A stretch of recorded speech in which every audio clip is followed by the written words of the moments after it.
Hey everyone, I just wanted to do a little video before I went out and started doing my chores for the day. We know that the hearing is going on right now for Judge Kavanaugh, and I keep reading comments. I know, never read the comments, right? Because they just piss you off. Well, a lot of folks are saying, I've been watching this since the beginning, and I don't know why she takes so long to report. She's got to be lying if it's been that long. All right, here's a little news flash here, and I want to give Laura Pele credit for this. This is your brain. It's obviously my hand, but it's a representation of your brain. It's walking around on your brain stem inside your head, just all sorts of happy, and then trauma happens. What happens to your brain is everything goes offline. This is your amygdala. The only thing that it does is help you escape. This is where fight, flight, freeze, and fawn come from. Fawn's a new one if you haven't heard of that. So when you're faced with trauma, this is the only part of your brain that's working.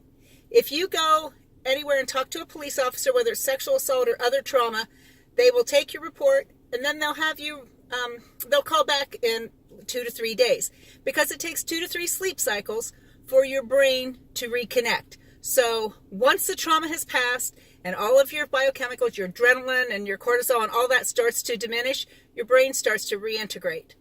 This part of your brain, that's where your reason, where your memory, where your higher functioning, where your logic, where your communication comes from. So if you've ever been in a situation of trauma and you couldn't fight back, you couldn't yell, that's why, because that part of your brain was offline. It wasn't working. It's not your fault.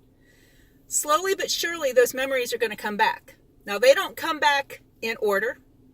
And that's why a lot of times we feel like we don't know what's going on. We feel like maybe it was a dream, maybe I just made this all up, maybe I'm not thinking right.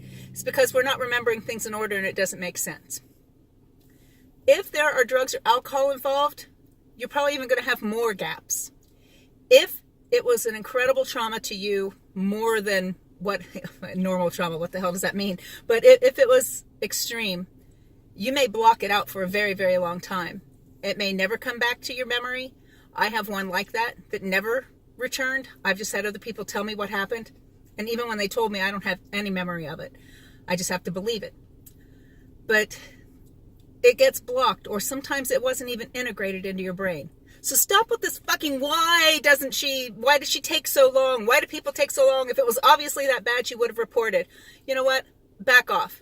Seriously, back off. Have a great day.